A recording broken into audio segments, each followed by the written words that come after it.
Vizualna umetnost je simfonija ravnovesij, kontrastov in čustev.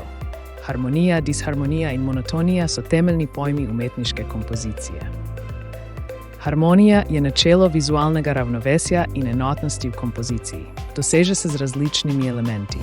Komplementarne in podobne barve, ravnovesje med oblikami ter ponavljanje in ritem. Primeri Rafaelove slike in kompozicije Clauda Monera. Disharmonija poruši ravnotežje in ustvarja napetost ter izraznost. Uporaba močnih kontrastov in asimetrije doseže močne učinke. Močni barvni kontrasti in zlomljene črte izražajo močna čustva. Primeri vključujejo Picassove in Munchove slike. Monotonija je lahko pozitivna ali negativna. Ustvarja umirjenost ali dolgočasje, kot pravi Rothko in Mondrian. Zaključek: harmonija privlači, disharmonija provocira, monotonija sprošča ali dolgočasi. Velik umetnik obvlada te tri elemente.